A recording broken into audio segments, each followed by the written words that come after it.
ito na po yung cylinder head po na hinasa po natin at nag-grind na po namin ang engine valve. Dalawang pirasong cylinder head po ito na nag-grind na po namin. At ito po yung pinaka engine valve seal nya, nakakabit po ito sa engine valve. Ito yung tinatawag na valve seal. 24 pieces po ito kasi nga po dalawa ang cylinder head po nito. Tapos po ito po yung cylinder head gasket na ikakabit po natin. Dalawang piraso po ito at original po itong cylinder head gasket na ikakabit po natin. Ito po yung engine block nya, dalawa po ito, dalawang cylinder head po na nakakabit dito.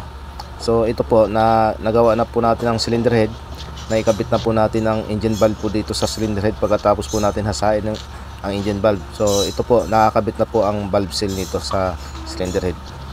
So ngayon mga boss, ikakabit na po natin to sa makina.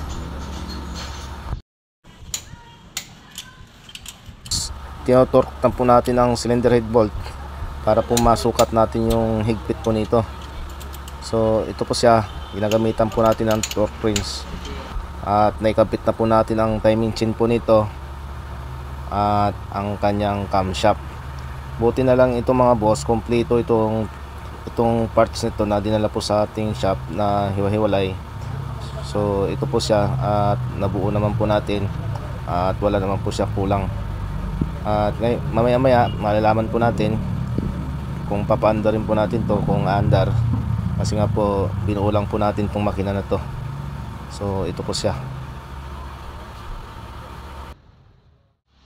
At ngayon mga boss, nabuo na nga po natin ang makina at ito po siya na nakikita po natin. Ganito po siya pag nabuo na po. At ngayon papandarin na po natin to. Titingnan po natin kung aandar po itong ginawa natin.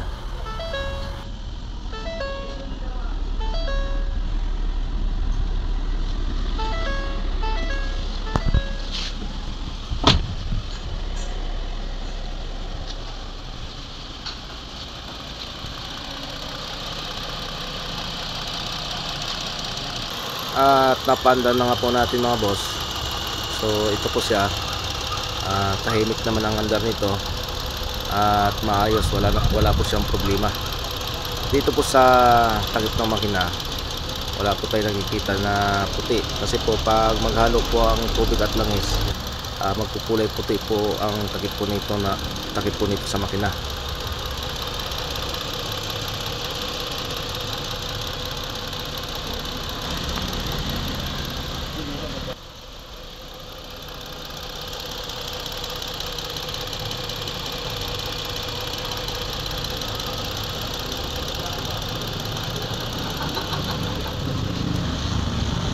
So ito mga boss, ito munang langis po na nilagay natin, ordinaryong langis muna, kasi pinaplas po natin yung langis nito. Dito naman sa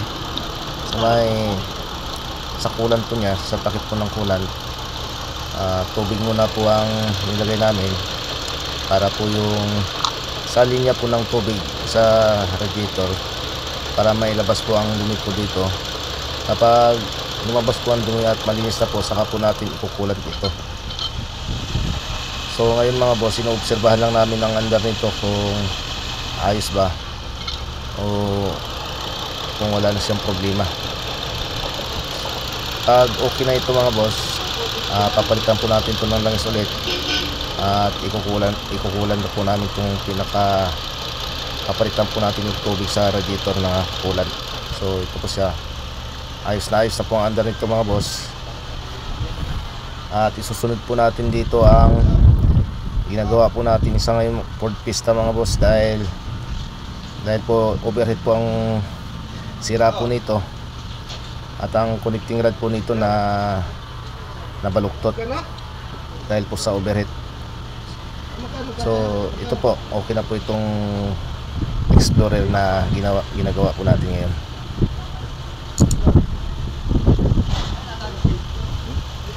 Tahimik po ang andar po nito at wala po siyang problema, walang check engine.